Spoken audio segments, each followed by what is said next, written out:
Почитувани гледачи, добро вечер. Добре дојдовте. Како што на short notice ви најавив на Facebook, на многумина не ни најавив за вчера, адхок испадна муабетов и гостувањево. Не е како адхок овдека вечерва, Цветин Чилиманов, често пати е гостинка и мене, но овдека со една сосема друга причина, како еден од авторите на документарецот за Џорџ Сорос, кој Сител телевизија го емитуваше во неколку наврати и предизвика големо внимание, па многумина побара репризи, до објаснувања и слично. По тој повод, Цветин Чилиманов, како еден од авторите, секако тој и Александар Русјаков, поздрав и до него, ама студиово не е за тројца-четворица, така да и со тебе се надевам дека Александар Русјак нема да ни замери. Имено, вие двајца сте автори на овој документарец. Кога го направивте, што беше поводот и... Па не, ова е една работа која што едноки, односно контрабанда, долго време ја подготвува, ја размислува, ја планира и често пати разговаравме и често пати за...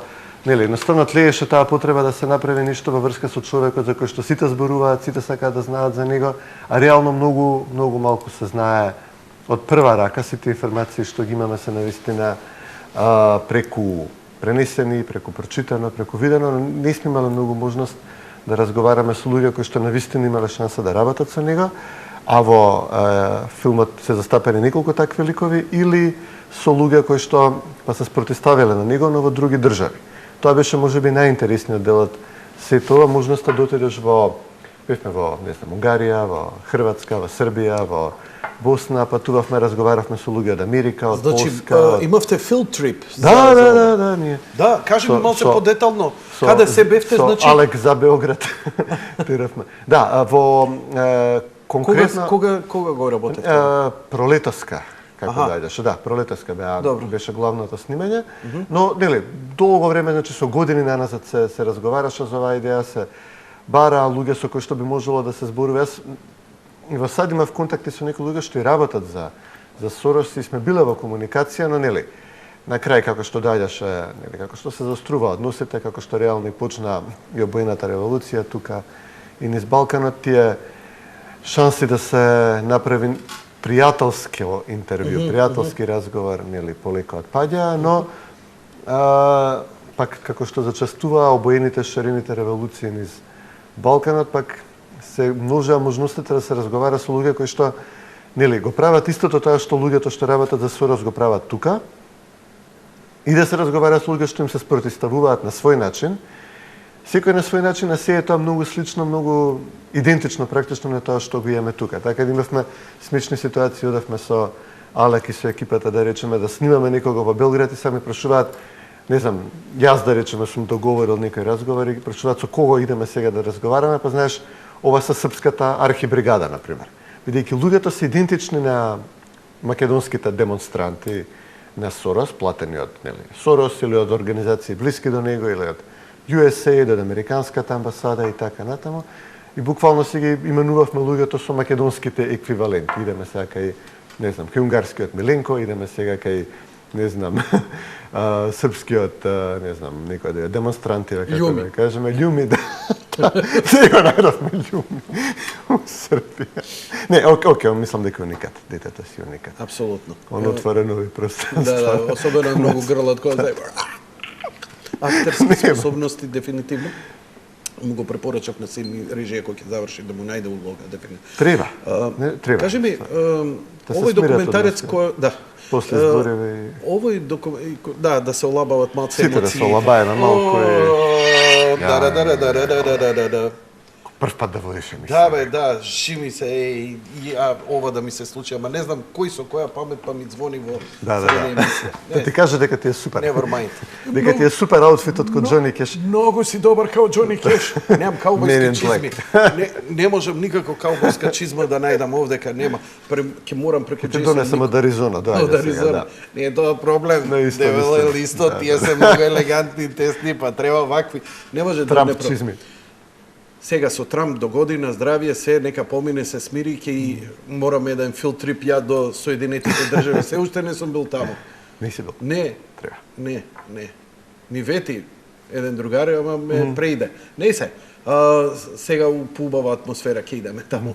Вака, ме интересира дали кога го правевте документарецот за нормално заради она што го живееме и доживуваме од страна на неговите организации, неговото работење, тоа е сигурно носечкиот момент, но дали идевте во она кога е роден, кај е роден, кој му била идеологијата, затоа што во 103 ние доста го проучувавме, доста го чепкавме, таму он регрутираше многумина, особено преку 103 идеше со неговата Harm Reduction, каде што нели малце авангардно, тука се уште немаше никакви се уште Сорос свежо, па требаше да се покаже. Тогаш беше градинките, ги помагаше, некои позитивни работи. Дневника еден.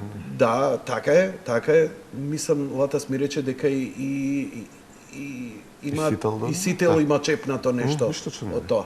Така што во тоа време он се појави со Harm Reduction, доста интересно ни беше, па неговата книга некаде 80-ти години, како што знаев, кога ја издава, кога му се случува прво нешто слично и мене ми се има случајно, само кај него како провидение му било, среде Лондон додека пешачел му се слошило, му прелупало срцето, мислел дека ќе умре и ревизија си направил на целиот филм, колку паметам сега од таа книга, и решил дека нему му се доволни, не знам, 1, 2, 3, демек, а сите други милиарди што ги има, ќе ги дава за доброто на човештвото.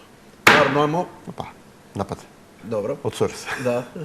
Арно, ама нешто се случи во меѓувреме. Дали идевте да ги испитувате неговата младост, неговиот развој, како стана? Биографските податоци се застапени, нешто што е општо познато, бевме во Будимпешта, да речеме во местото каде што е роден, во еврејското мало каде што живеел, покриени се нели тие клучни, нели дури бизарни моменти од неговата младост кога како било татко му нели бил ангажиран како евреин од Будимпешта, но бил на некој начин регрутиран, мобилизиран од нацистите, па морале да помагаат во попис, во, не знам, некои тие воени бележења на која куќа и кога он дава некои бизарни изјави дека многу среќен се чувствувал што нели оделе да ги практично бележат еврејските семејства кои што потоа биле уништени на неговите тешки изјави, нели најконтроверзни изјави што ги има дадени, мислам нема објаснато до крај. Потоа поминате периодот во Лондон, во London School of Economics, кој што и ден денешен е, да речеме, еден бастион негов на кадри кои што потоа одат во невладени организации, промовираат економски политики кои што се блиски до него. Бевме до Централниот Европски универзитет, кој што практично го финансира сега во Будимпешта, кој што за Балканот пак служи како фокален центар на стипендисти кои што од сите земји од регионот се собираат таму, студираат, нели, таа филозофија на Карл Попер, која што тоа има прифатено, на отворено општество кое што постојано се менува, кое што постојано прима импулси од надвор. Но сепак најинтересниот момент кој што нели мене да речеме беше најинтересен беше нели не беа оние периоди кога не знам ги урива валутите на Британија, британската фунта, на Русија и нели во малезиските, односно нели далечно источните држави како Малезија, како... Добро, за британската фунта, за рушењето на британската фунта, која британските работници крваво ја платија и ја го почувствуваа по својата кожа, дали имавте конкретни соговорници? Не, за тоа не. Најмногу се фокусиравме на нашиот регион, луѓе кои што го прават истото тоа што го прават тука, и дури беше бизарно како некои аргументи кои што во Македонија ги даваат, можевме да ги слушнеме во Србија повторени само на српски, например. Исто. Значи, буквално, еве да речеме тука. Клонови. Многу пати, до сега сме пристапували до дипломати од пред американска амбасада, ќе им кажеме, добро, луѓе, зошто сите пари ги давате на фондацијата Сорос, буквално правите од сите кои што не се согласуваат со левицата, со СДСМ. Кој имавте и тој разговор со USA? Сме разговарале, да. Добро. Сме разговарале, тоа не е во филмот, но нели, многу пати сме разговарале. И аргументите се веднаш, ама вие сакате како Русија да бидете, вие сакате да се забрани фондацијата на Сорос, или не знам, аргументи од типот кога зборуваш со некој од македонскиве приматели на таква помош. Малце ми е неверно, просто ај разбирам да е Сорос, но USAID така исклучиво да настапува, дека се малце пошироки, барем они во сето тоа?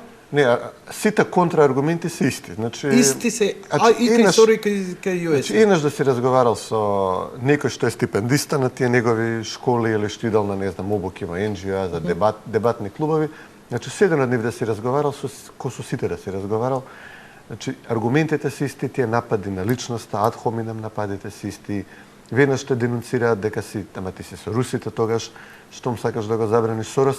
Еве, сега имавме таква среќа да дојде Трамп во САД, па сега сме во надпревар кој побрзо ќе ја забрани таа фондација, дали во Америка или во Македонија прва ќе биде забранета, но до пред година дена, до пред 6 месеци, до пред 2 месеци разговорите беа во таа насока. Ти ќе укажеш на објективно дека пари што USAID генерално би требало ги дава за патишта, за улици, за водоводи, за канализации, се даваат на невладени кои што имаат исклучително идеолошки предзнак и ја промовираат политиката со која што во моментов Обама се согласува, но не се согласува повеќе од половина од американците. Одговорот е, а вие сакате да сте Русија.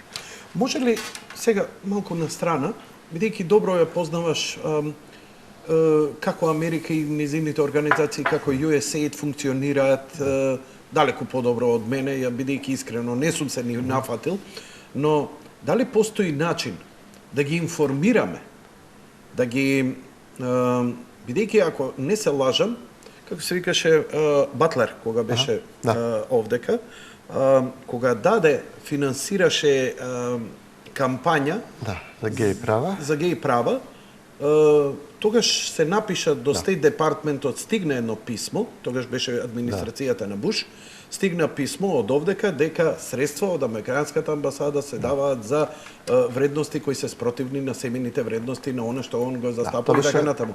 И доби понос. Тоа 2004 година мојата пријателка Кери Хјустон го објави тоа во National Review и од историски континуитет. Тие причини, да речеме, во 2015 година јас поканив со Милинко заедно работевме уредник на National Review да биде гостин кај него и значи 11 години по првиот текст објавен во слични околности на конзервативен преседател, а амбасадата тука забегува со крајно левичарски проекти. Истото списание објави сличен текст и сега очекувам, јасно е дека тоа ќе има ефект за 10 на 20 дена од колку е, ствари, 20 јануари, не за кога Трамп ќе ја преземе администрацијата во САД. Излезе тој текст? Да, искочија во 3 продолженија во... Си ми го линкал? Да, дефинитивно. Ама тоа беше пред минатата година беше. Не, минатата година беше за тоа. Значи ќе има ефект тоа во рамките... Значи работењето на USAID, работењето на Сорос, работењето на американската амбасада, на кој начин се инволвира овдека во политичкиот живот во Македонија и што финансира и како се однесува, американската администрација, американскиот народ сепак ќе дознае. Првиот чекор ќе биде за некој ден кога Виктор Орбан ќе оди во Њујорк, сега се ред се реди во Трамп Тауер, најпопуларното на YouTube лайв стримот од портирот на Трамп Тауер и само проверуваат кој како влегува и кој ќе биде следниот министер. Зашто? Не знаев дека има лайв стрим. Да, не, многу е добро. Да. И сега го чекаат Орбан да дојде и значи од тука практично не верам дека ние како држава ќе бидеме доволно големи сами да го поставиме тоа прашање, иако мислам дека солидно се работевме на тој план. Имаше неодамна, да речеме, дневник интервју со експертка на Heritage на истата оваа тема, дека е недозволива злоупотребата на фондовите на USAID за идеолошки цели, доколку во режија се бидат подготвени, иначе може да се емитува едно од интервјуата во што ги направивме со Алек за овој филм е токму со Дейвид Боси, човек кој што беше заменик директор на изборната кампања на Доналд Трамп. Значи одличен предлог, неговите ставови, значи ако ги земеш неговите ставови за значи он му е во кампањата значи како што се поздравуваше Трамп на по победата, говорот што го даде, се поздравува со едната жена, втората жена, третата жена, едната крка, поред. Овој беше, да речеме, четвртиот, петиот човек со кој што се поздрави, така да, значи као хиерархија, сака да го каже кој е. Да. Дейвид Боси од Citizens United, тоа е организација која што има воведено еден култан, многу значаен судски спор пред Врховниот суд на САД, со кој што имаат против Хилари Клинтон да дозволат на граѓанска организација, на невладина организација да продуцира спот или не знам, емисија каква сака, да закупи простор на телевизија, да ја емитува во време на кампања, и со тоа практично ги надмина ограничувањата дека еден политичар може да потроши X пари за кампања, буквално кога ти имаш подржувачи твои кои што сакаат да продуцираат спотови, рекламни кампањи и така натаму, да можат да ги емитуваат паралелно со твојата кампања, под услов да нема директна координација. Тоа е нека тема што имаме ние денеска тука. Така. Значи, и сега да речеме во САД ова судска пресуда има отворено пат за тоа што се нарекува Political Action Committee, значи кога ќе кажат дека многу пари се трошат во кампања, дека се продуцираат огромни количества на спотови, на кампањи од разни организации, тоа е возможно од страна на оваа организација, на човекот што го имавме интервјуирано. Сорос максимално го користи ова право да финансира Political Action Committee во поддршка на Хилари Клинтон. Десетици и десетици милиони долари дава за Клинтон, претходно за Џон Кери, за Обама, да не станува, да не зборуваме веќе. Но паралелно, секогаш кога некој конзервативна организација ќе се обиде да направи нешто слично, одат жестоки напади кон нив и бараат да се укине таа судска пресуда и да им се забрани. Ние можеме, вие не можете. Исто име во Македонија, каде што невладините на Сорос се најгласните, да им се забрани на медиумите да известуваат како сакаат, да се воведат правила за балансирање, минути да се мерат, да не сме, не знам, политичар вака да се појави, онака да се појави, ти гостува тебе, да гостува кај овој, кај оној. Што смеам јас да кажам, што смее тој да каже, ништо да не кажеме. И ако кажеме нешто, ведно сме казнети, ако кажат од другата страна, нема никакви казни. Точно. И телевизиите да бидат лимитирани, новинарите да бидат лимитирани, партиите да бидат лимитирани, но тоа да не важи за невладините. Така ние имавме пред некоја недела во комисијата, во адхок комисијата имавме ситуација кога Телма и Алсат телевизиите. Не, ама буквално бидејќи се работи за спотови порачани од Сорос, од Фондацијата Отворено општество, значи во период кога е строго забрането емитување на партиски спотови од ВМРО, од СДСМ, од било кој, они продуцираат спот во кој што зборат за како не чинел мој термин, како не знам треба промена, како полицијата не чинела, заслужуваме подобро. Сите пораки од СДСМ наредени во спотот и емитувани во време кога е строго забрането тоа да се прави. Значи за нив законите не важат. Истото тоа го кажува и во документарниот филм Господинот Боси, доколку од режија се подготвени. Режија? Може да идеме. Може да продолжиме со не знам колку не овој. Добро, нека иде. Да. Може, и ова е интересен лик. Значи, со вакви соговорници ќе се соочуваме во месеците што доаѓаат. Човек хрватски коментатор кој што живее во САД, Томислав Сунич, се работи за сериозен, нели, антикомунист, палеоконзервативец, но ова е да речем еден од двајца представници имавме на оваа една нова школа на десницата, што се нарекува alt-right, алтернативна десница. Значи зборуваме веќе и за националисти, за луѓе кои што се спротивставуваат на мигрантските движења, на мигрантските текови, не од гледна точка на... Можеме да оставиме едно 5-6 минути да одмориме ние, да го видиме дел од... Може, варе, да се подготвени документарецот. Може, слободно, продолжете го документарецот. Iz Kominterna još koja je i dan danas živa, da oni svoje političke protivnike na taj način diskvalificiraju. Na vrlo jednostavan način.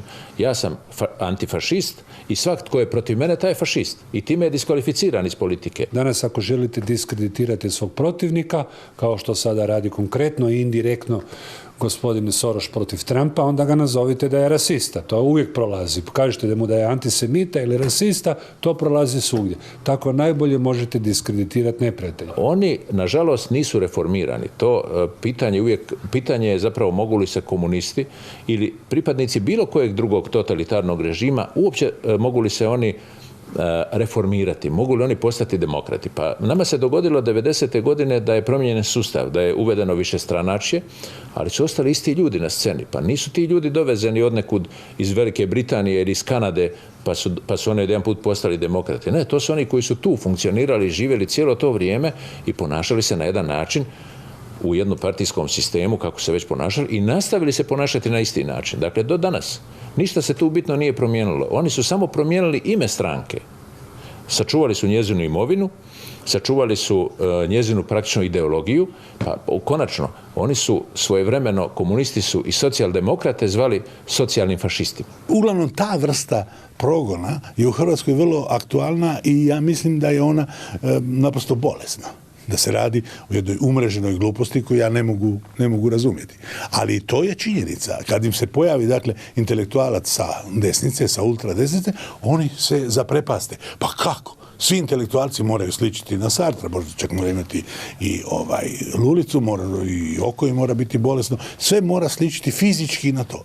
Tu se nismo dogovorili. It's just what in Central Europe and in Eastern Europe you always notice that the lefties are accusing the right side. It's just they are fascists, they are neo-Nazis, or so. If they are not, but in their hearts there is something, and they are dictators and things like that. It works whole Europe. If you look at that, it's just like that they are not European enough and things like that. Стилот на дејствување на отвореното општество е речиси секаде ист. Се вложуваат огромни средства во локални политичари, медиуми, новинари, интелектуалци и уметници кои почнуваат да заговараат бунтови, протести и револуции.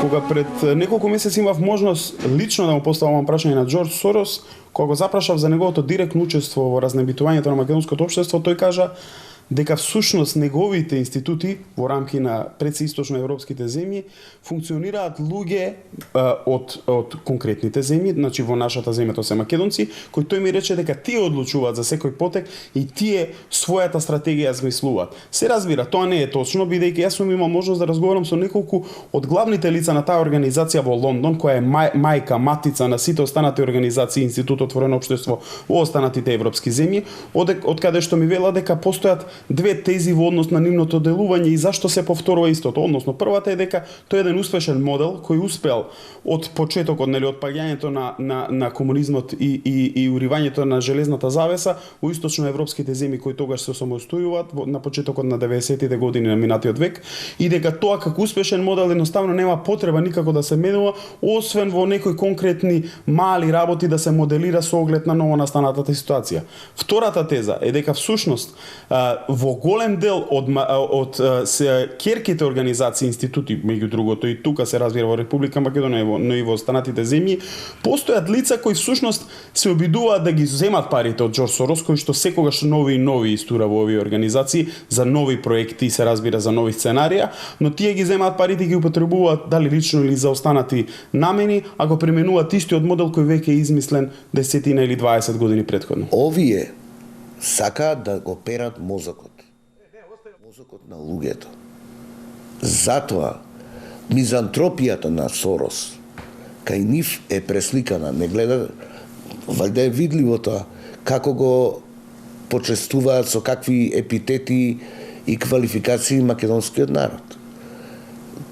Од глуп погоре не го качуваат. Од 2006 година навака протестниот глас веќе не постои, не се победува избори со протестен глас. Тоа е, но постои кај одреден дел од популацијата, но тоа е многу мал маргинален и не може да смени ништо. Че веќе не се гласа против, туку Назад сме во студио, почитувани гледачи. Документарецот ќе имавте можност да го видите на Сител телевизија. Се надевам ќе има пак. А се надевам дека и на Тројка ќе го пуштиме. Се ова е ad-hoc. Шубав збор. Ad-hoc. Премногу. Ќе ми се смачи веќе да го слушам уште, два циклуси. Ја мислам дека ќе ти биде прекар. Да. Шега на страна. Балансирам на страна. Значи, ако не се лажам, во интервјуто можевме да видиме и еден лик. Можам сега, јас се извинувам што вртам грб вака, ама одиме со мојот компјутер. Ова е прогласувањето на Трамп за победник на изборите, кога се поздравува со семејството. Едниот зет, другиот зет, бабата. Левандовски позади. Ова е Кристи е ликот. десно, но да речем овој во средина е еден од луѓето што ги интервјуравме, Дейвид Боси, Да. за кого што зборувавме од организацијата Citizens United. Значи, Кој му е близок соработник на Трамп? па во мислам дека се неговата гледа кампања. колку близок. Значи, поентата ми е дека Така? аргументите кои што тука ги имаме изнесувано како критика на организацијата на Сорос, апсолутно се пресликани во кампањата на Доналд Трамп и во неговиот најблизок круг на соработници, почнувајќи од Стив Бенен, кој што работи во беше практично главен уредник, директор на медиумската империја на Ендрю Брайтбарт, починатиот Ендрю Брайтбарт, еден од водачите на популистичкото десничарско конзервативно движење. Ти ги познаваш. До Дейвид Боси. Ова треба да ни да значи да ни укаже колкав е неговиот импакт, дека е човек од голем углед во Дека својата апсолутно во Белата куќа ќе влезат луѓе кои што за Сорос размислуваат на начин на кој што ние тука размислуваме на Сорос. Дури и за Сорос, грци? зборувајќи за десничарите, знаеш кој грк е влезен кај него, нели? Мило Јанопулос, така да не е толку голем проблем. Значи Мило работи за Брайтбарт, во ред влезен е Рейнс Прибус кој што е од конзервативната партија, полугрк по, не знам, мајка татко, претпоставам по мајка, но нели вториот грк кој што е влезен е еден од најпознатите хомосексуалци во Британија, Мило Јанопулос кој што се шатира уплаво и Трамп го вика деди и се шета со митрализи наоколу. Така да, не, видете, апсолутно шегата на страна, значи влезена е екипа луѓе кои што навистина многу сериозно ја сваќаат организацијата на Сорос во интервјуто кој што ги имавме со Сите Боси. што се излажа администрацијата на Буш воопшто не ја свати сериозноста на организацијата на Сорос за разлика од Трамп. Бидејќи Трамп, мислам дека на свој грб почувствува. Но, да се вратиме на документарецот. Бобан овдека во еден момент вика дека разговарал со луѓе од Сорос зошто е тој пристап како што е тој пристап. Што заклучивте од овој документарец? Зошто ваков агресивен пристап? Има Мирка на неколку пати која имала задоволство и чест и не заборав да се запознае лично со Џорџ Сорос. Во некој момент вели, не знам дали го цитира, каде што вели дека Џорџ Сорос вика ги помагам државите, особено од Источна Европа, посткомунистичките, за да можам да им ги рушам владите и за да влијам. Која е крајната цел? Која е целата идеологија? Бидејќи тешко ми е да поверувам дека зад врвната идеологија, евете, ја разбирам, се залагаш за правата на хомосексуалците, за правата на ромите, harm reduction, тоа се маргинални заедници кои, ете, може би им треба поддршка. Но ти едно цело општество да го уриваш како што овде како газат обичниот човек, и тоа ако не е лев, ако не е либерален, тешко на тебе ако ти се навртат. Ја на свој грб тоа го чувствувам. Јас, сопругата, децата мои, лични дисквалификации, тоа нели она, ти си ваков, ти си таков. Тоа е типично Сорос. Зошто тој пристап и која е крајната цел? Што стои во позадина? Има три моменти. Едниот е, како што ти кажа, психолошкиот, нешто му си има случано, како мал, или, мислам, апсолутно не му си има случано, или имал провидение, откровение некоја поради кое што смета дека, нели, може би веројатно и успехот негов во финансиите прави да се чувствува дека е непобедлив, дека е бог на земја, дека што сака да науми може да го оствари, така да има дефинитивно тешки комплекси кои што не знам, не сум психијатар да ги анализираме. Значи не говориме за личност која можеме да ја сметаме дека е врвно интелектуална и потполно рационална и духовно стабилна. Стабилна си како не интелигентна, дефинитивно дека е интелигентен, мислам, не би станал толку богат, нели, но дека е стабилен, сигурно не е. Мислам, тоа очигледно се гледа и според тие изјави што ги давал, што ги цитира често пати и според, нели, професијата со која што се бави. Значи, тоа е втората точка, да речеме, личната корист и интерес. Он е финансиер кој што заработува од движењето на вредноста на валутите на берзите. Шпекулант се вика тоа. Он е класичен берзански шпекулант, што мислам дека секој алтернативец му е идеолошка борба против токму такви личности кои никогаш ништо не произведуваат. Напротив, они се пијавици или паразити кои заработуваат на...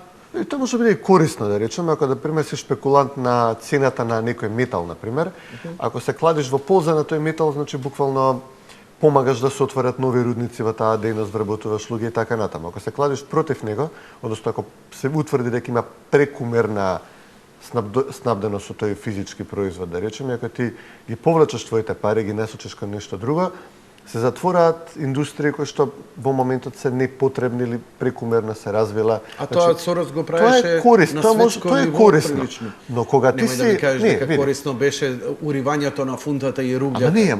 Он не се бави со конкретни производи. Не инвестира во бакар, не инвестира во жито, не инвестира во какао.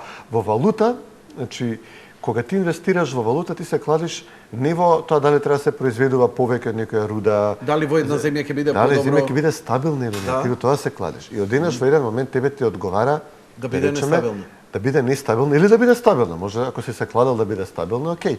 Ама во половина од случаите, или не знам по колку се, повторно не сум експерт ни за тоа, но нели твојата нели производот со кој што ти шпекулираш е дали некоја држава ќе ја биде или не, дали ќе има војна или државен удар, или нека влада ќе опстои или не.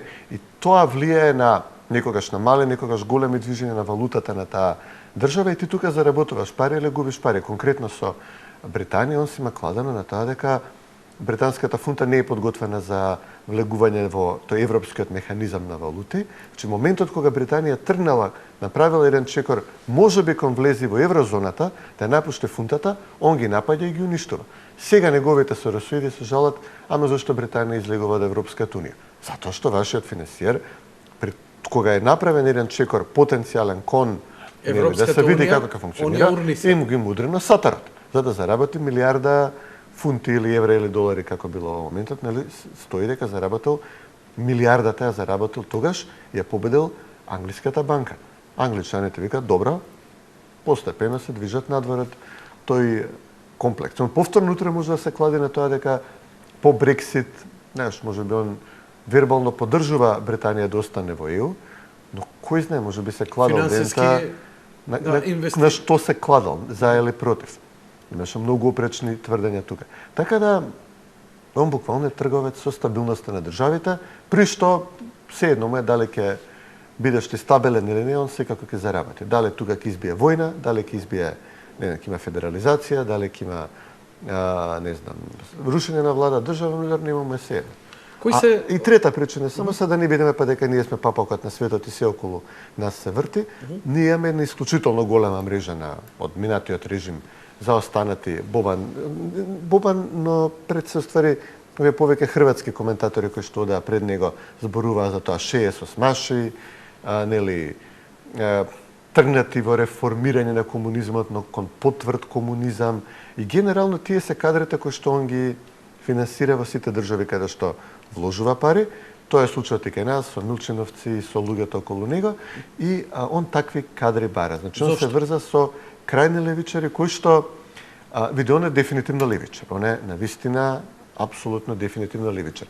Може би има некоја корист од нив, во ова втората точка што зборувавме, генерирање, креирање, нестабилност, војни, државни удари и така натаму, но несомнено е дека он бира меѓу лево и десно. Добро. Дали, кого да поддржи, макар ако е лево да биде постабилно, ако е десно да се руши, секогаш е таа линија на движење. Зошто кога бира од левицата, секогаш, мислам, тој е отпечаток. Не знам колку и овдека во овој документарец можеме да дојме до тие заклучоци, но зошто секогаш се структури, значи кој ќе речам структури, личности кои работеле во структури, кои се, пазете, демагогијата на Сорос е една од најголемите овдека на свет.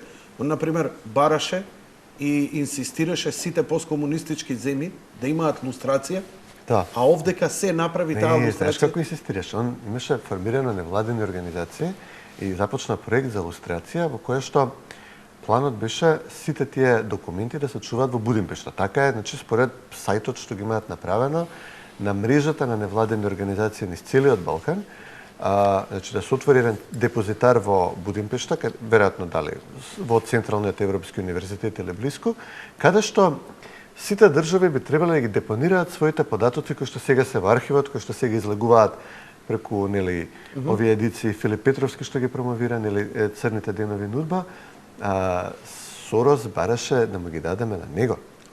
Па он после ке решеше што тоа ќе излезе, а што нема да излезе. Ти дај му ги на него, он да ги депонира во Будимпешта, он потоа ќе решава кој сме да се кандидира, кој не сме, кој Значи не бил што правел. демагог, он значи си ја држал цело време својата линија. Прашањето беше зошто такви ликови не му беа потребни? Затоа што во левицата имаме перфектни професори, економисти, луѓе кои идеолошки се добро подковани, кои не биле под негово влијание, кои имале некаков сенс.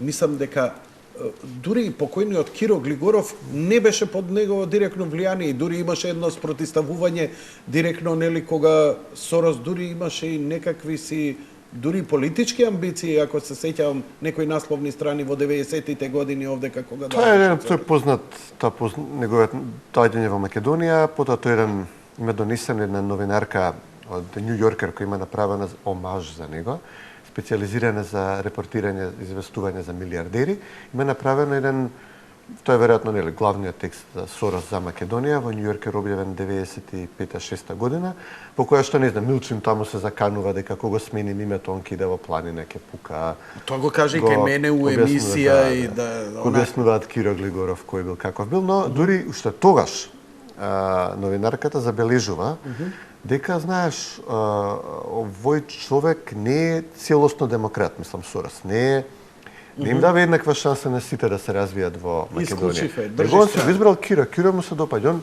го помага овој политичар. Значи, тотално го става прстот на тасот на вагата во негова полза, а ги казнува другите.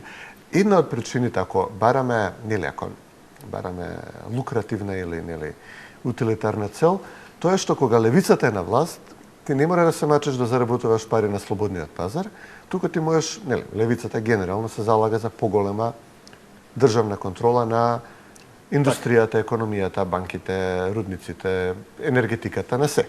Како што додека десницата изминатите системи тоа го покажуваат. Додека десницата генерално се залага за поголема слобода на пазарот.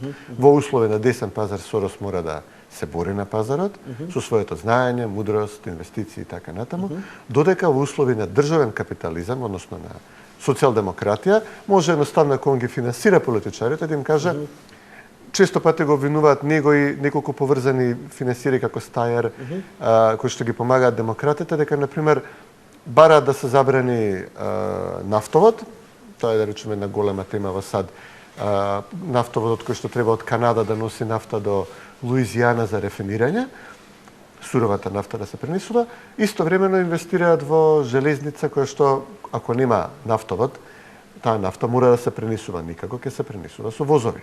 Значи, ти можеш едноставно да одиш преку државата, преку твоите луѓе во државниот апарат да сосачаш некоја индустријска гранка, при тоа да се кладиш на конкурентската гранка или на нешто друго. Да се обезбедиш повеќе, не знам, субвенции за зелена енергија, за хибридни автомобили, а претходно да инвестираш во нека фабрика, да купиш фабрика што се бави со тоа и потоа да им кажеш на твоите луѓе во Значи, тука мислиш дека се лежи генерално, не е толку идеологијата, колку што е лукративното. Дефинитивно. Значи, социјалдемократските движења се добри за да не се мачиш веќе, кога веќе си ги заработат своите 50 милиарди кога веќе ги имаш, да не мора да се мачиш повеќе, можеш само да ги оплодуваш со помош на власта, а не борејќи се на пазар, па сега треба да се бориш со конкуренција, па некој ќе му текне нешто да го направи тоа подобро, попаметно од тебе, па треба да најдеш начин да го откупиш или да го сузбиеш. Вака едноставно можеш регулаторно да го елиминираш и потоа ти да бидеш единствениот играч во некоја гранка на индустрија, но тоа повеќе е критика за други финансиери што ги помагаат демократите во САД и социјалдемократите, да речеме, низ Европа, додека за Сорос конкретно критиката е дека финансира во нестабилност или во стабилност кога му одговара, но дека парите ги прави на тој начин. Добро. Би можеле уште нешто да пуштиме од овој документарец и после да залепиме со една кратка пауза. режија, може да го пуштите документарецот од следниот каде што имавте застанато и потоа ќе продолжиме со емисијата.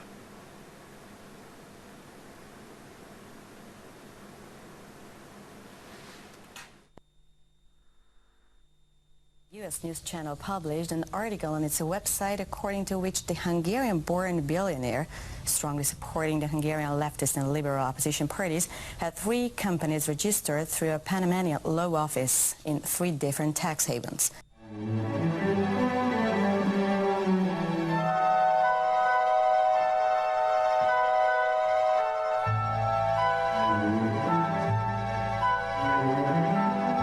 Джордж Сорос е американски магнат, инвеститор и автор на неколку книги. Поддржувач е на прогресивната либерална политичка идеологија. Творец е на мрежата невладини организации Отворено општество и основоположник на еден од најголемите универзитети, Централниот Европски универзитет во Будимпешта.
Soros je čovek koji duboko veruje, pre svega moram da kažem, u principe otvorenog društva,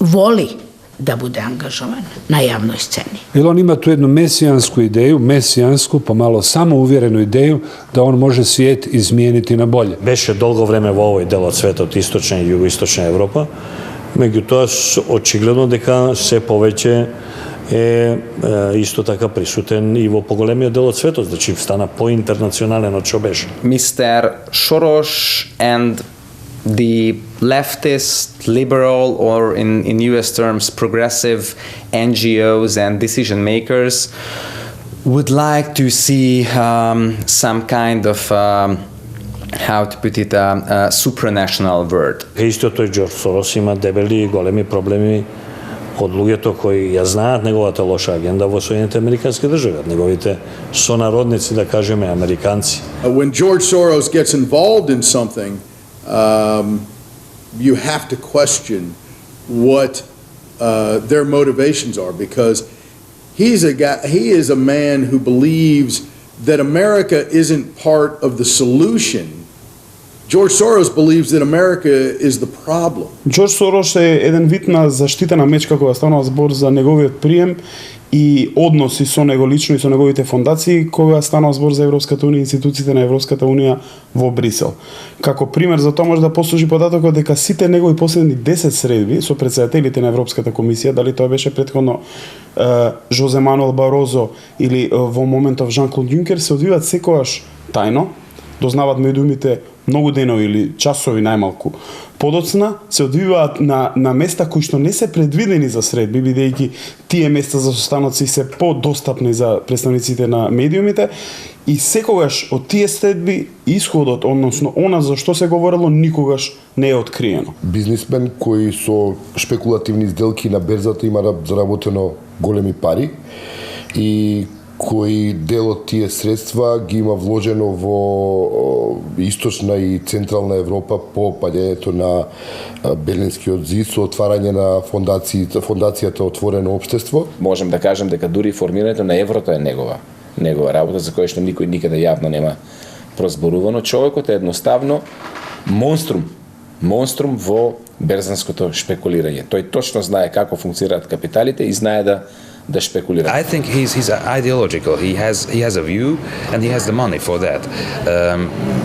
And he has power because of his money, and that's it. So everything that he still believes in that kind of liberalism that I don't think really exists anymore. It just exists because he has the money to sponsor it. Кои се главните заклучоци кога еден, бидејќи навистина влијанието на Сорос е огромно. Има многумина кои не ги сакаат ВМРО, не ја сакаат десницата и Сорос им е мил затоа што ги помага и сметаат дека е демократски. Но што би требало еден обичен конзумент, гледач, да излече заклучок која ќе го изгледа се ово, бидејќи овдека ајна страна, нели, се што е домашно е режимско, но овде има и луѓе кои се навистина интелектуалци, политичари, пар екселанс, кои чии збор навистина вреди и тежи. Што би требало, кога го направивте, што ви беше интенцијата? Каква слика да се добие? Колку е бајас таа слика, колку се обидовте реална да биде? Мислам, предпоставам дека се обидовте максимално реална да биде. Од луѓето што се интервјуирани, не види, сите што се интервјуирани имаат силно изразени мислења за или против Сорос и на контекст би било интересно да ги имаме. Да речеме, колку што можевме, успеавме да застапиме негови поддржувачи. Една на кратко се виде сега Сонја Лихт, поранешна директорка на Фондацијата Отворено општество во Србија, која што, например, беше доста отворена со ставовите на тоа што Сорос сака да го направи. Семејството е надминат концепт, треба да се напушти, абортусот треба да биде максимално користен. Кажа дека Сорос работи за глобална прераспределба на ресурсите, за што веројатно би била потребен некој вид на глобална влада, бидејќи некои држави се побогати, некои се посиромашни и тоа не може така да оди, мора да има глобална институција преку Обединетите нации, не кажа прецизно која, но која што би кажала дека САД, например, мора да дадат пари на Мексико, Германија мора да даде пари на Германија, на Грција, што во голема мерка одговара на тоа што, да речеме, Сорос го бараше од Меркел. Он имаше голем конфликт со Меркел, кога таа не сакаше да даде пари за Грција. Откако даде и откако почна да зборува за отворени граници, да нема граници, национални државни граници во Европа, туку да биде тоа се отворено внатре во Европската унија, па потоа отворено и кон Исток, Југ, Турција, Блиски Исток, Северна Африка. Значи, тоа се отприлика идеите кои што оваа жена не ги бранеше пред нас. Велеше дека и тука дури малку се сетстав на кога кажа глобална влада како окей, знаеме дека тоа го знаеме од теориите на заговор дури, нели ние сме. Ама страшно е кој ти го каже вака апла. Ако ќе ти го каже човек кој бил директор на Сорос глобална влада, тогаш се прашуваш дали се лудаци кои ги прогласуваат сите на YouTube кои го зборат тоа, дека тоа се случува и се прави. Ме интересира малце една локална приватна. И јас и ти сме семејни луѓе.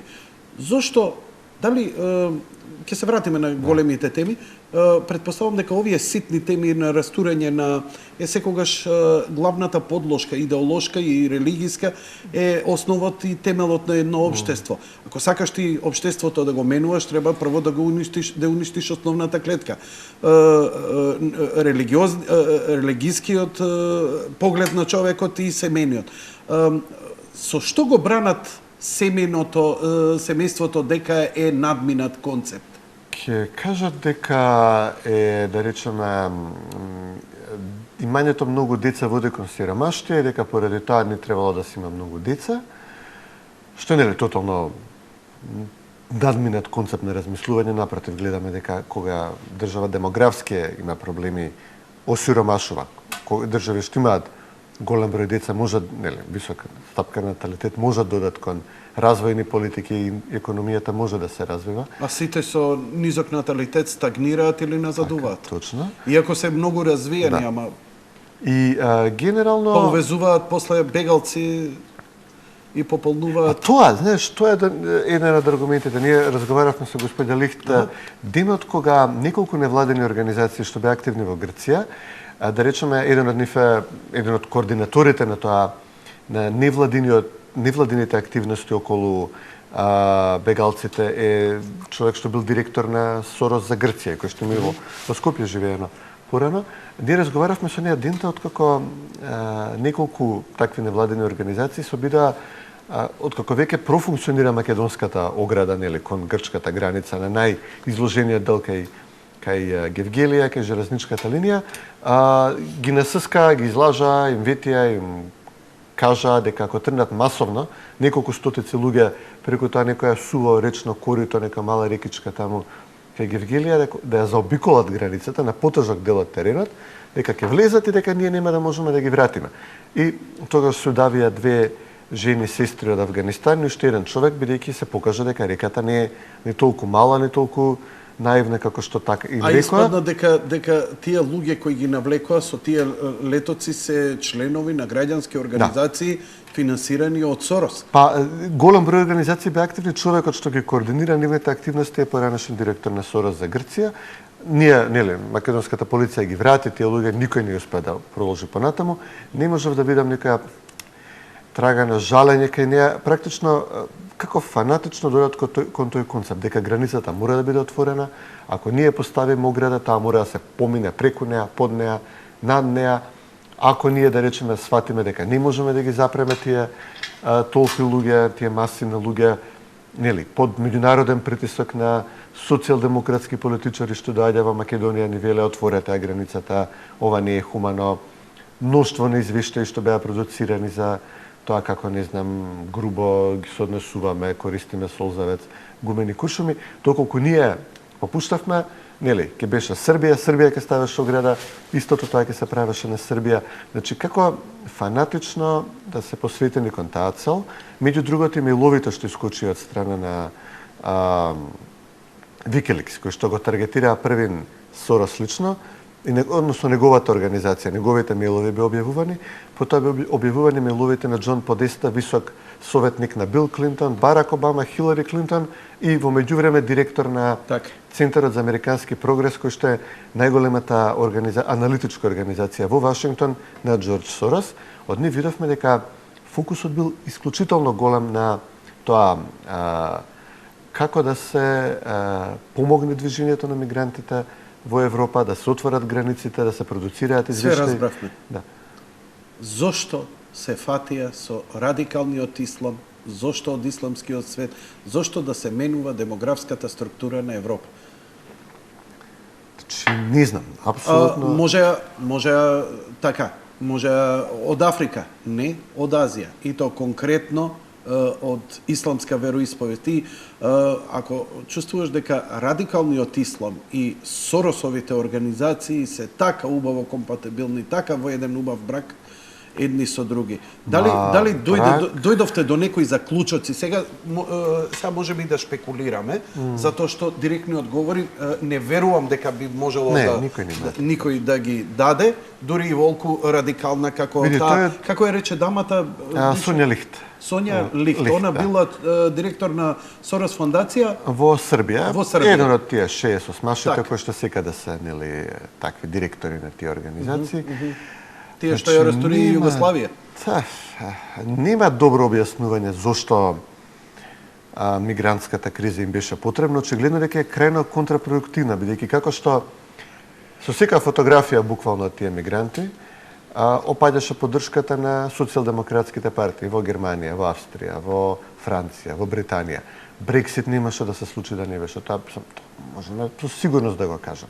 Еве во Италија, кој што сега е удар на мигрантите, се ниша последната стабилна социјалдемократска влада во Европа на Ренци. Последниот дел од чадорот на СДСМ паѓа во недела, како што одат анкетиве, нели, ќе види на референдумот. Така да крајно беше контрапродуктивно за него. На референдум во недела? Не бите на референдумот, решаваат колку да биде централизирана владата во Рим или Сенатот каква улога да има, но битно е дека Ренци, последниот силен голем социјалдемократски премиер во Европа, вети дека ќе поднесе оставка кога го изгуби референдумот и луѓето сега зинеат, гласаат да го срушат и Берлускони обединет со БП Брило движењето, нели, за тоа популистичкото народно движење, да го срушат и добри се шансите дури да победи на референдумот, да мора да си отиде он, да дојде некој друг.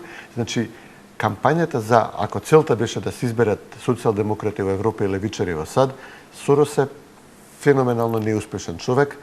Во САД помагаше, продуцираше како движење на деца мигранти од Мексико и од Централна Америка, по нека логика дека не смеш да ги вратиш децата, најде нека правна зврчка, а потоа откако ќе му дадеш статус на жител, може да бара, тоа го викат chain migration, повлекување на семејството, мајка, татко, браќа, сестри и така натаму. И организираше шарена револуција во Америка, тоа беше пред се движењето Black Lives Matter, протестите на афроамериканците, секогаш кога ќе има убиство на некој од нив во Америка, нели, од страна на бел полицаец, видовме дека реакцијата во Америка на тоа е исклучително остра и, меѓу другото, благодарение на овие барања да се отвори границата кон Мексико и да се врзат рацете на полицијата, да се потекнуваат насилни протести на афроамериканци кои што палеа цели населби во Америка, го добивме Трамп. Добивме рекордна победа на десничарите, рекордни порази на левичарите. Ајде малце застани. Застани тука. Ајде малце, чисто една кратка шпекулација би те замолил. Дали работи за нас? Не, на крајот на криштата, што е крајната цел да се постигне во Соединетите држави? Тоа е комплетна деконстракшн на Соединетите Американски држави. Зар до толку е, ајде да кажем, интелигентен? Така, аналитичарите, до толку ли се во прелез во собствената ароганција, бидејќи овдека се тотално арогантни, вулгарни, крајно, тоа го чувствуваме по наш грб, Цветин лично, а да не збориме и целото општество, секој што е семеен човек, секој што не е со нивна страна, секој што не е либерален, секој што не ги застапува ставовите на Сорос, на ЛГБТ, тоа е нападнато со сите оружја. Таквото нешто, отворени граници, потполно, тоа значи цела Јужна Америка и цела Средна Америка ќе навлезе во Соединетите држави. Тоа не ќе значи стабилност, тоа ќе значи деконструкција на целата држава и распаѓање. Тоа ли е целта? Идејата е, значи во економијата е државата да контролира, да раководи економијата, а во политиката... Па ќе нема држава. До толку ли се во прелест? Они мислат дека сепак ќе успеат ако ги отворивме границите, па утре ќе ги затвориме или Они добиваат победи со тие гласове, иако да речеме, очигледно не е доволно. И пребројувањето не им помогне, ако ги собереш гласовите на малцинствата, да речеме афроамериканците во САД ги потпалуваат дека сите ги мразат, дека полицијата сака да ги убие и така натаму, и гласаат 95-97% у поддршка на Обама и Хилари. Да, ама искача Трамп и вика поддршка за овие полицајци кои гинат на улици заради наша безбедност и одржување на законот, па гледаме народ како реагира. Се покажа дека на крај, значи луѓето кои што сакаат стабилност, сакаат безбедни улици, сакаат имиграција, ама во некои нормални рамки, значи да примиш одредена група луѓе, па да помине период да се научат да функционираат во општеството, да ги прифатат правилата на општеството. Културата не остане, ма барем законите и економијата да ги прифатат. Па потоа примиш друга група, па ги, нели, тоа се вика, асимилација не сакаат да кажат таму, но, нели, едноставно да станат американци. Нека бидат латиноамериканци, нека бидат монголоамериканци, нека бидат јапоноамериканци, нема врска, ама бидат американци. Тоа невозможно е кога границата е отворена. Во Европа, знаеш, во голем број државите, да речеме, во Европа се многу поголема мерка социјалдемократски отколку во САД економски, но да речеме имаат жестока реакција на демографски промени, сепак ова е Европа. Посебно после терористичките напади во Франција, каде што, нели, се откри дека доста е веројатно дека некои од атентаторите проаѓале низ балканската рута, и во Белгија. Збориме за она што се случи во Париз и во Белгија, за масакрите. Два пати, Ница еднаш, Брисел колку еднаш. Значи, после тоа, овие политики апсолутно доживеа жесток одговор од страна на гласачите, кои што го гледаме во Шпанија, Франција, Италија, Германија според анкетите, во Австрија, значи, Брексит. Значи, како да, нели, забегаа во крајните левичарски политики, доживуваат жесток одговор од страна на граѓаните не успеваат, значи тоа што планираат да го остварат, напротив, дури држави кои што би одбрале лево ориентирана влада, би можеле тоа што го планираат постепено да го вршат. Едноставно, не е нормално ниту една држава во Европа да не биде водена од социјалдемократија, еве, блиску сме до тоа, значи оди натаму работата. Не е нормално Британија да е гласа да излезе. Да видиме уште малку од овој документарец, од овој навистина документарец кој треба да ни објасни многу работи, бидејќи не е тоа само на прв поглед така како што се гледа. Имаме две партии, се борат за правда, едните се добри, другите се лоши. Стојат малку многу посериозни сили и многу помалициозни интенции токму од ајде да е влада и да се уплашам, а овдека се работи за личност со многу пари и многу моќ која злоупотребува. Режија, одиме.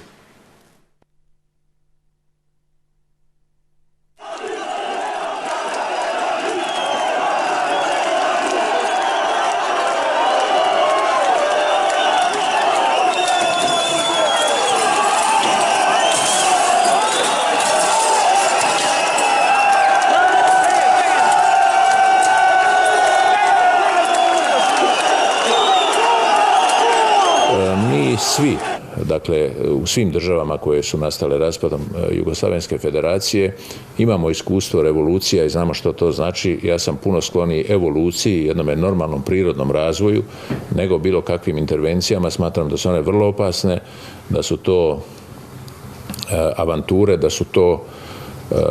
su to nekakve akcije koje ljudi koji ih provode zapravo ni za što ne odgovaraju, uopće ih nije briga kako će to završiti, a narodi, svi koji žive na prostoru bivše Jugoslavije, pa i u Hrvatskoj i u Makedoniji, itekako osjećaju posljedice toga.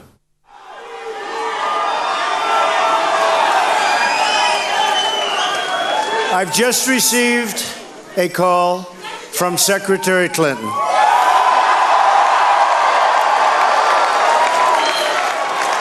She congratulated us, it's about us, on our victory.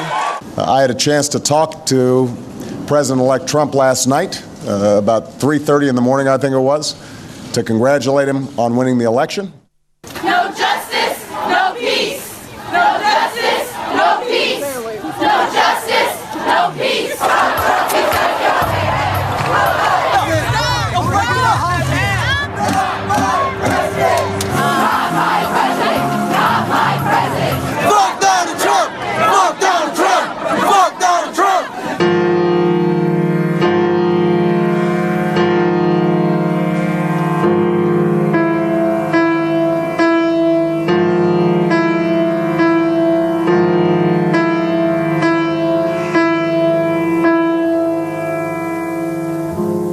Movement is about replacing a failed and corrupt political establishment with a new government controlled by you, the American people.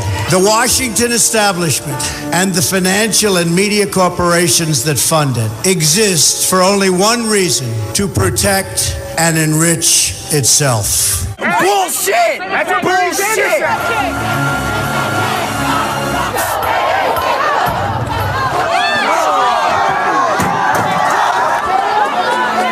Countries defending themselves and attempting to defend themselves from George Soros and his ilk is vital to the future of our children and grandchildren. He needs educational opportunities like these, and through social media, through obviously constant discussions about George Soros, who he is, what he is, and educating people in Macedonia and other countries as to what his motivations are, and where he gets his money, where he makes his money, is I think important for people to be fully educated so that they can make their own decisions when they hear that he is supporting something, they understand what it's about. Најчесто Сорос кога делува, првин се што има семејни, религиозни, традиционални вредности, првин стартува да го, како го вика, што напади на личноста, како го рече? Ad hominem. Ad hominem. со навреди, со крајно ти си хомофоб, како што ме направија мене, ја кој имам у фамилија имам, кој имам пријатели со кои сум растел, со кои луѓе со кои ден денеска се дружам, успеа голем дел од јавноста во Македонија дека сум ја хомофоб и тоа краен и така натаму, например да регрутираат типови оние крајни како другаров на Лила, Боки, со такви вулгарности да се напаѓа со или овој будалава Саша и така натаму, кои ќе извршат валканата работа и да се добие негативен контекст за тебе, за мене, за овој или за оној. Хомофоб или националист, тоа се двете главни опции. Да, или двете спакувани. А може и заедно, да. Може и заедно. Но интересно е што во Америка неколку личности кои се десничари, кои се блиски до Трамп, им ја уриваат овој концепт дека десничарите не се толерантни, дека се хомофоби, дека се националисти, и то имаме и неколку интересни примери. Пример, објасни ги ликовите овдека што ќе ги видиме. Да, ова е што го спомнавме пред малку Кркот, кој што може да биде дел од Белата куќа, Мило Јанополос, кој што Ова е Мило Јанополос. Да, ова е најверојатно дека ќе биде човек дел од Белата куќа, иначе е геј. Не, он нешто е геј, он е не знам што е геј-тастичен, да речем.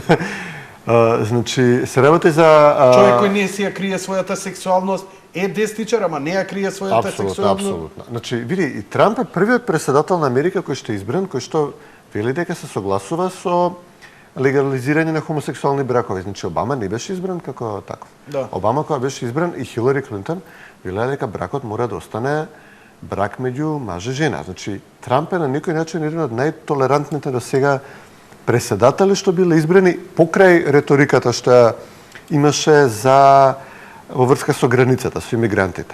Но по ова прашање, по прашањето на хомосексуалците, Трамп е светлосни, баш како што е 3 пати женет и не знам колку деца и На страна, ова го говориме затоа што сега, нели, реториката овдека ја менуваат ликови кои се срамота да се спомнат овдека во медиум на наукава гледаност, кои велат, аха, Трамп хомофоб и готово, нели, албанофоб.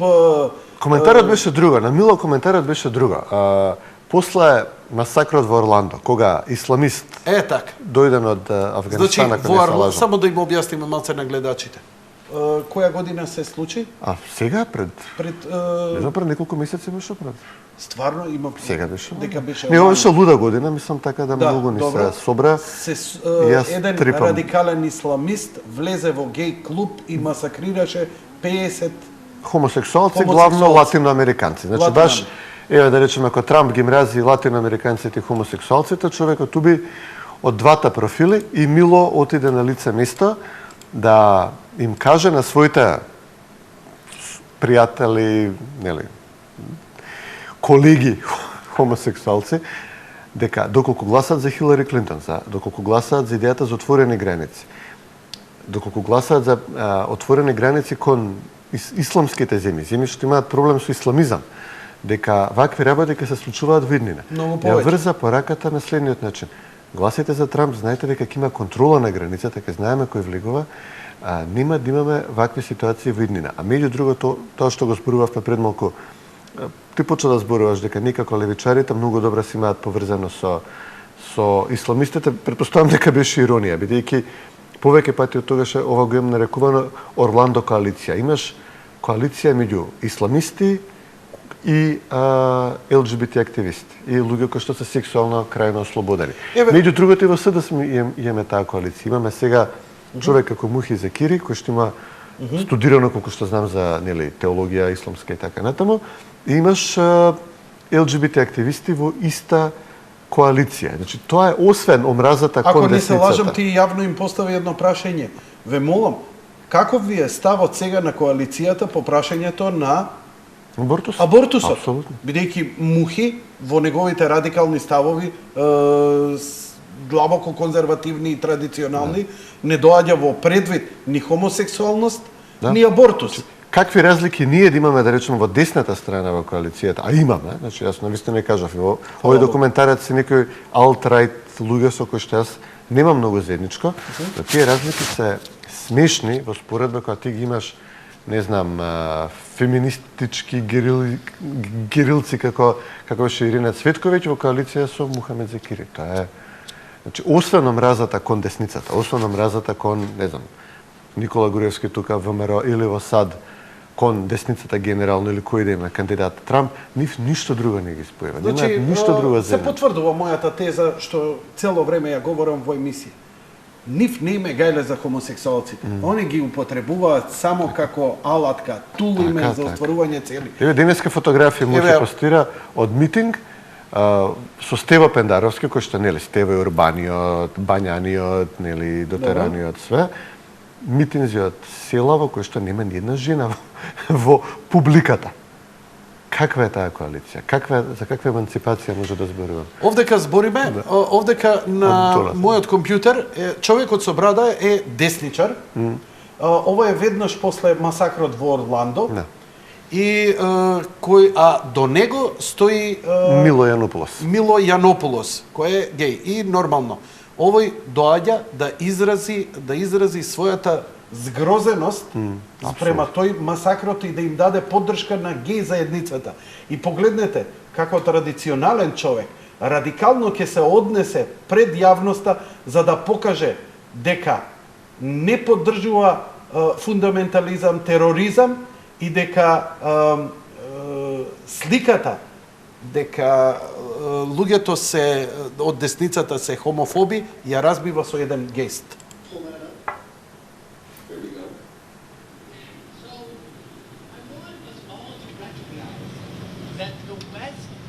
The best. Yeah. And America is the greatest. You're great too, Canada. Don't get jealous. Homosexuality is a little weird. We're the most advanced. And as a straight man, standing here with a gay man, I would just like to say, fuck you, Islam.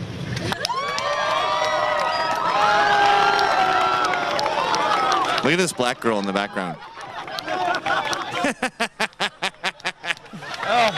Aren't a lot of black people on the DL? Why is she so freaked out by that? None of us got that.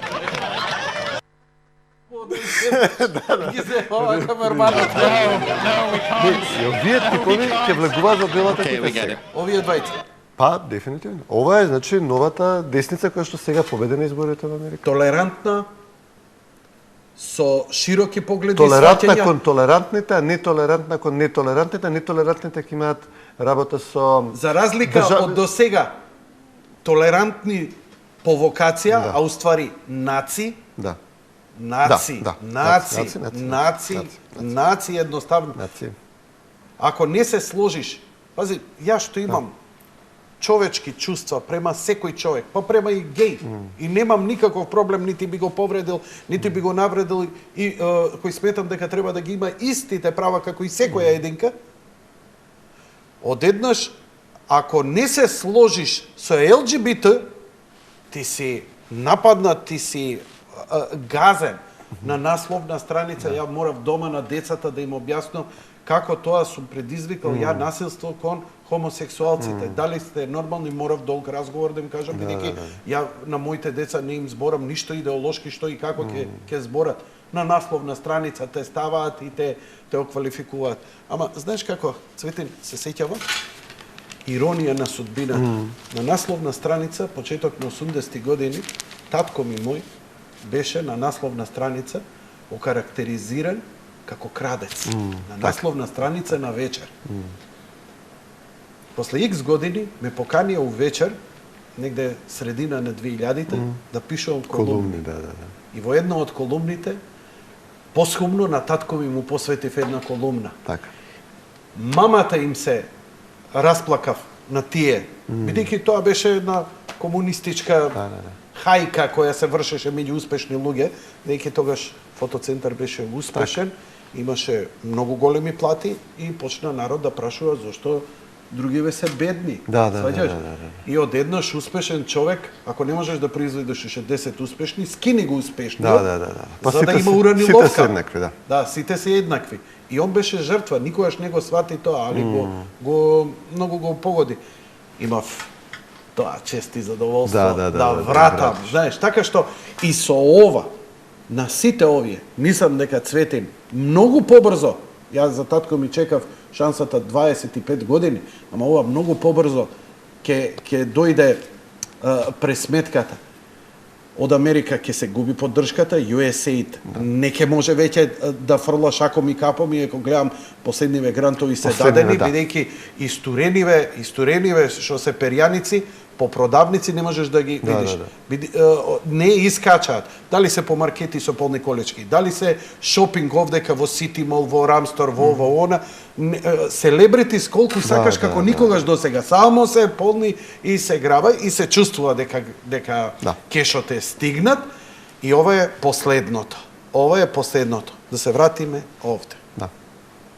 Што мислиш? Дали се ова што се случи? Брекзит, Трамп, Унгарија, Италија, што се случува, притисоците кои се случуваат сега во Франција, новите анкети, дали тие ќе предизвикат сосема едно поинакво однесување и перцепирање на ситуацијата кај нас, на народот, спрема состојбата, и што мислиш каква ќе биде поддршката, бидејќи Сорос не верувам дека ќе биде уништен, но дали реално можат да му бидат скратени крилјата и неговите инвестиции во, бидејќи овдека не треба многу, со 5 милиона растурашти држава, кај со 5 милиона годишно, тоа нигде не може да го направи со толку ситна пара како овдека. 5 милиона Сорос, 5 милиона USA, 10 милиона и сите за опозиција. Не е за ливада, не е за болни деца, не е за сточарство, не е за економија, туку за шарени протести отидоа сите пари.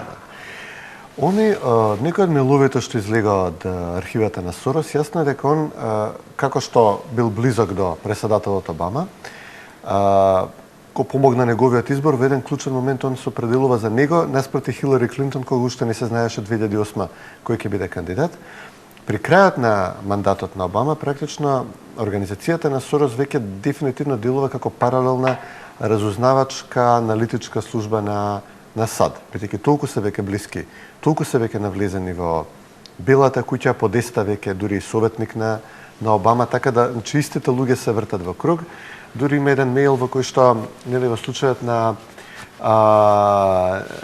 обидот за насилна револуција во Албанија 2011, мислам беше, кога социјалистите пробаа да влезат во парламентот и 3-4 луѓе беа убиени, нешто слично како во Скопје кога имаше обид, тоа што го викаат црниот понеделник или како го викаат, кога се обидаа да влезат, тоа се случи претходно во Албанија. Половина година или година дена претходно во Албанија со жртви. И Сорос праќа мејл до Хилари Клинтон и информира дека тој има луѓе на терен во Албанија кои што може да помогнат со совети, со кои луѓе да работат, со кого да соработуваат, точни информации да добиваат, објективни вели од терен, а јасно е дека сето тоа е во насока да се помогне социјалистичката партија, да се помогне нивното движење. Значи, имаат паралелна разузнавачка служба, дури, например, и во случајот... Затоа, уствари, социјализмот толку се тегнат на социјализмот. Централизирана власт и помалку демократија на простор полесно владеш. Полициска држава, сите медиуми се нивни. Има еден мејл, мене ми беше интересен. Како е атмосферата еве во Словенија беше? Словенија... Таму се левичари, таму се, во ЕУ се левичари се... Словенија глупси десниот лидер на, нели, десната партија Јанша со глупи неаргументирани причини, тоа име, предпоставам, тоа и Санадар име, предпоставам, влажниот сон на домашниве соросоиди на Катица Јанева. И тотално, значи, како што народот од економската стагнација поради неспроведените реформи ќе се разочара во социјалдемократите, како што ќе шутне социјалдемократската партија на страна, под покровителство на Милан Кучан се вади некој нов кадар. Прво беше Јанковиќ од Меркатор, сега е Мило Церар, ќе видиме кој е следниот. Прават нова партија со ново име и во Словенија практично на секој нови избори победува нова партија со ново име, со нов човек кој што е нешто бизнисмен или професор, додека да речеме пропазарната, десно ориентираната опозиција е тотално маргинализирана, буквално луѓето уплашени доаѓаат, уплашени зборуваат со тебе, бараат да се сретнеме, не знам, некаде надвор, кај што човек нема да ги види. Значи, навистина, еден вид на страховлада на некој начин. Ја велам како, не знам, Бранко и Хари Костов да станеа на власт, тие чистки што ги правеа 2002-2003, да остане што тоа до ден денешен. Значи, навистина, многу полого отколку што таа работа реално би можела да трае.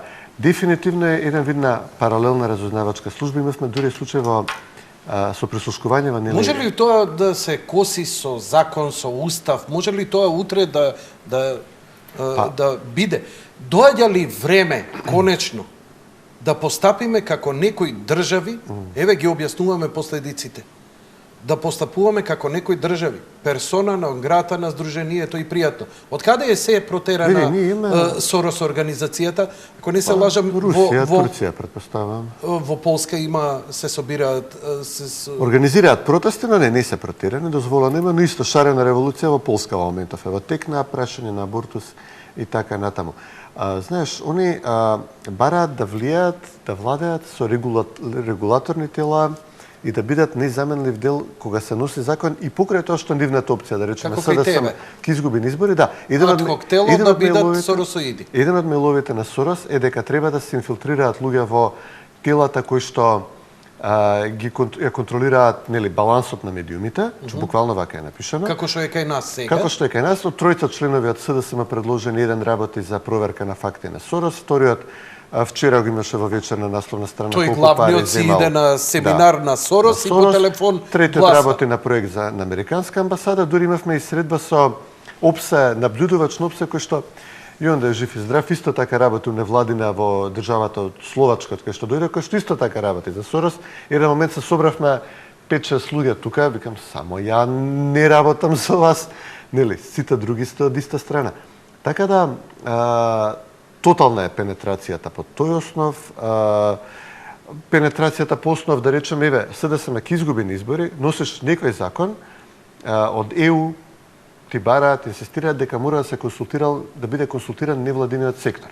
Кога една земја немаш ништо друго, они го владеат цел невладин сектор. Сите, да. Значи кога Бугар прави собир, еднаш паника стане кога Пандов го викна од ГДОМ, сите други... Полудеа? Да, еден.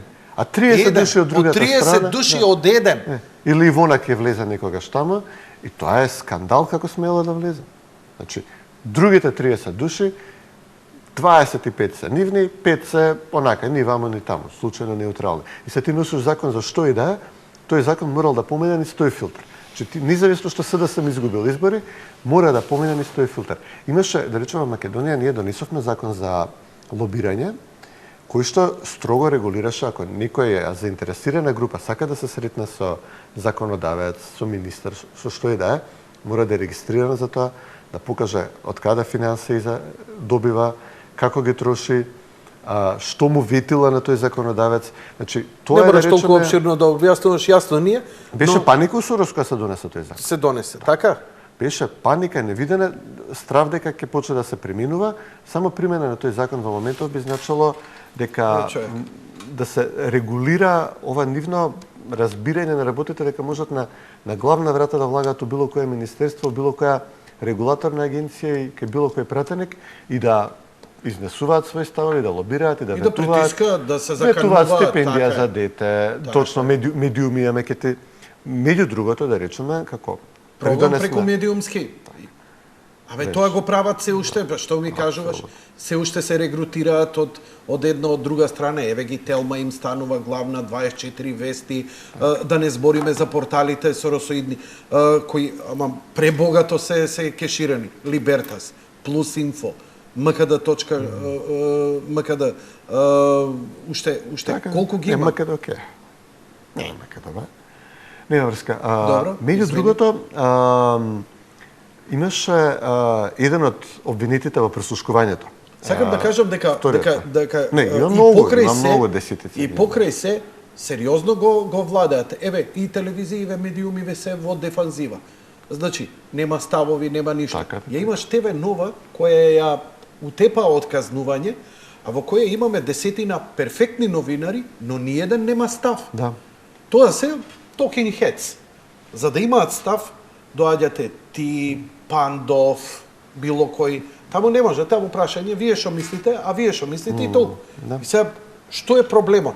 Тоа е провладина телевизија, зашто доаѓа едниот, а другиот не ќе да ова доаѓа. не сме, Ситал не сме, Телма може, мислам, тоа е аршинот на тројцата колеги кои што кажував одобрени именувања од СДСМ, но поправилно да се каже дека се од Сорос. Значи, они сметаат дека имаат право да регулираат медиуми, да кажат кој смее да зборува, да критикува, да коментира, а кој не сме. Дали после изборите ќе може да се врати ситуацијата во нормала без големи последици, затоа што доста обширно ми објаснуваш, ама не идеме на суштина. Дали ќе почне да паѓа поддршката, дали средствата ќе... Не, дефинитивно. Другата Кога снимка што имавме подготвена, Да? значи чисто да имаме јасна представа каков тип на луѓе се влезени во Белата куќа. Ова е покојниот Ендрю Брайтбарт, чиј може да го пушташ. Објасни го што се Да, случува. ова е еден од основачите на практично на интернет новинарството. Ендрю Брайтбарт, заедно со Ариана Хафингтон имаат работено на промовирање на првите блогови, на првите сајтови за новинарство. Тука разговара со Дейв Вајгел, крајно лев новинар во моментот.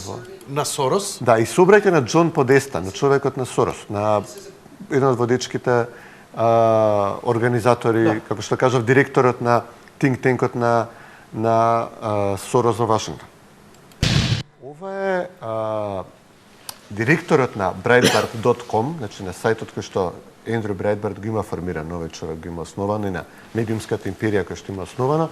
Иначе Ендрю Брайтбарт почина од инфаркт пред 3-4 години, но неговиот директорот на Breitbart.com сега е главниот политички советник на Доналд Трамп. Значи, како што кажав, реториката која што ние тука сме користеле за Сорос, не е ништо во споредба со тоа што денеска, односно за месец и нешто ќе може да се чуе во Белата куќа, во ходниците против Сорос. Против Сорос. Значи, нивото на предупредување на опасноста која што доаѓа од тој човек и од неговите финансиски пипола, од неговото финансиско влијание во медиумите, во регулаторните агенции, во законодавството. Сето тоа ќе биде ставено под прашање и под лупа. Тоа ќе биде дигнато во воздух. Тоа ќе биде војна каква што немало до сега. Идеолошка и политичка. Што се одлучи на оној состанок 3 дена во хотелот не беше кажано, не беше објавено. Демократите имаш ли некој ништо не успеа да не излезе во јавноста, видовме дека протестите после тоа се смирија, почна некои обиди за дали може регулаторно со пребројување одново на гласовите. Ги преброја и тука ништо не испадна. Да. Но сега е тоа затиштие пред бура кога проценуваат левичарите, демократите, Соросовата фондација, како да се постапи. Како ќе се постапи, ама ќе биде многу жестоко. Ќе биде исклучително жестоко, значи ова е дали, не знам, ќе се обидат да ја купат администрацијата на Трамп, дали ќе се обидат да се конфронтираат со неа. Дали заради оваа промена го имаме ова силно, гласно, како никогаш досега молчење од страна на американската амбасада? Громогласен волк. Не, добро, човекот е зафатен, вози точак, прави ајварот помина, што прави сега? Дали, бидејќи... Бели и Катица Јанева громогласно молчат, тоа е дефинитивно. Да, а Ојо малце се погласни. Не, основното јавно обвинителство. Да, точно, да. Основното сега малце па за изборните нерегуларности кои толку бараа да бидат строги, сега нели со свој камен по глава. Дали реакцијата на јавноста исто така Жбогар и британскиот амбасадор Герет ги смири малку, бидејќи ја стартува кампањата заедно со СДСМ и интенцијата беше каде СДСМ ќе има митинг и они исто да пропатуваат, да разговараат, да ги мотивираат луѓето да гласаат. Бидејќи Герет изминатиот период од луѓе кои отворено ми кажувале дека седнува со нас и вика доста ВМРО, преидете на другава страна, добре, он сосема отворено го застапува тој став.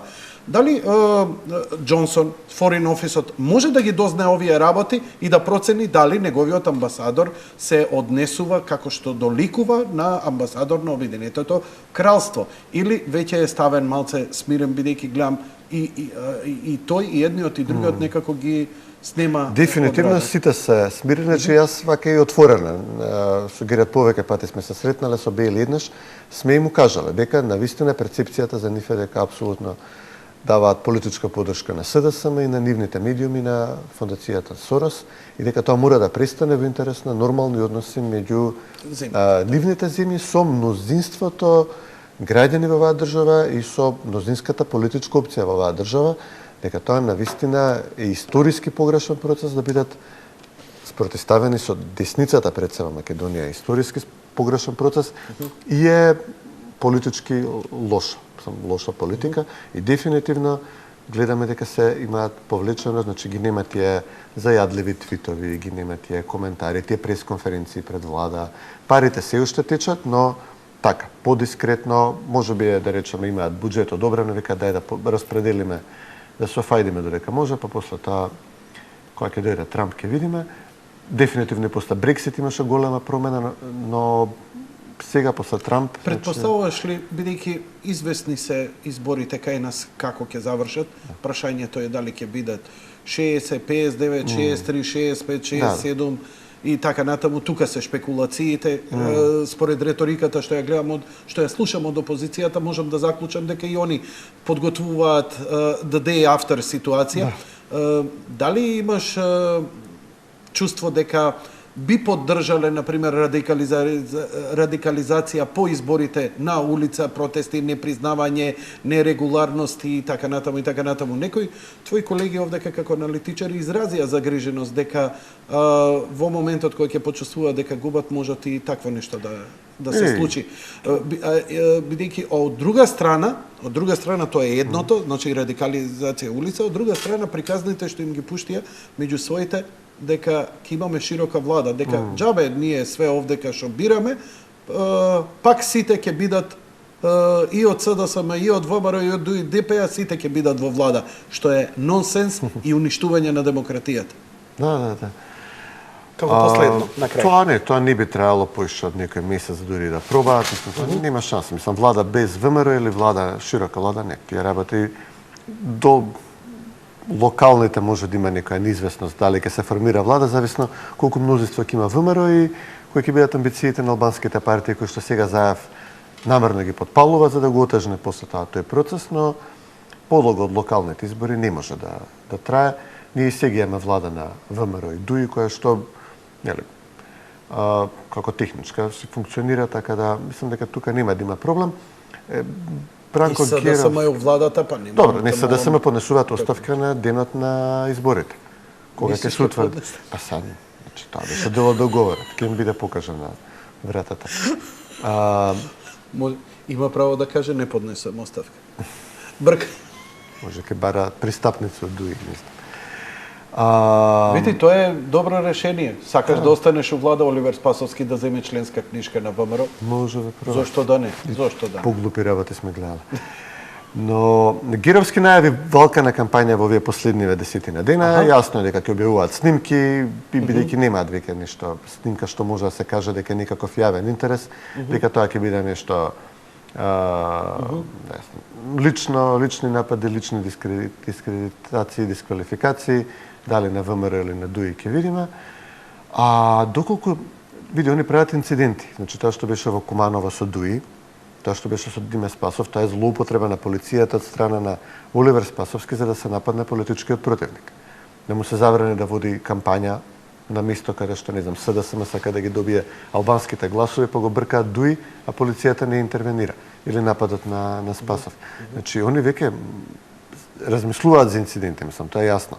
Организираат веќе 2 инциденти, но, нели, мора да бидат свесни дека после изборите, тие што ќе ги вршат тие инциденти, мора да знаат дека шансата да избегнат одговорност е многу мала.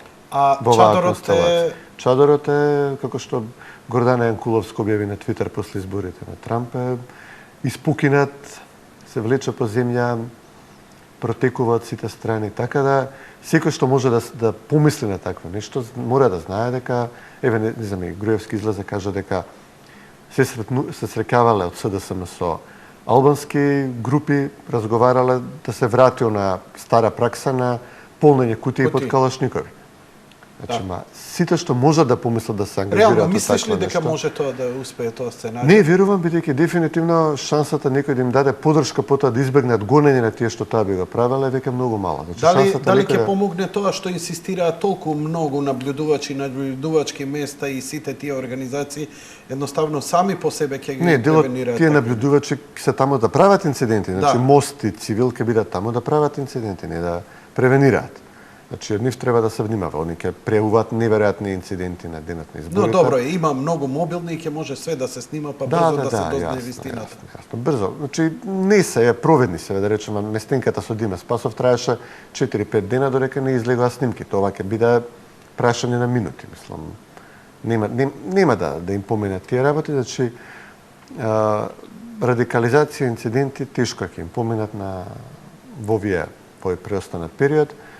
Така да мислам дека горе-долу главната подршка на СДСМ, затоа се тие нервозни реакции за Курц денеска, за Сијарто од Унгарија, министерот за надворешни, за Жозеф Дал вчера во Битола што се јави. Значи, каде Шекеринска да отиде до Брисел? До Вашингтон. Значи, ја очекував во текот на оваа кампања Шекеринска, Пендаровски, барем 3-4 пати до Брисел. А додека видовме дека ВМРО доби многу поддршка од многу, пази се, австриската влада ти доаѓа представник од австриска влада и ти дава поддршка. Мислам, ама тоа се се партии од Нивен Ков кои што се на власт во Европа, значи веќе да кажеш дека сега имаат и некако повеќе и храброст после Трамп и Брекзит, стварно и кај нив, бидејќи секако беа во и они во некоја дефанзива, стално ние нешто се правдавме, па не сум хомофоб, па не мразам муслимани, па не мразам бегалци, се грижам за, знаеш, заради тие напади, но нема веќе седнеш, се менува светот на наши очи, изгледа во една позитивна насока. Адхок еднаш бевме седнати со амбасадорите на Европската унија во Македонија, само да ги гледаш луѓето, Вишеград, значи тоа се веќе држави кои што се крајно евроскептични, скептични кон Брисел, скептични кон овие глобалистички движења, нели кон крајната левица и така натаму. Други држави, Австрија, Хрватска, Геридиш и така натаму, наставно знаеш Брексит, че соодносот е таков да веќе... Но дали те изненадува еве отворената поддршка која ВМРО во клучен момент ја добива, иако има по сите рейтинзи апсолутно владее на теренот и известни се изборите, но и покрај тоа едноставно отворена поддршка пристигнува од европските земји за... Не, крајната левица толку забега во екстремизам, со бегалската криза, со економските политики, со политиките кон Грција, што беше исто главна тема на Сорос.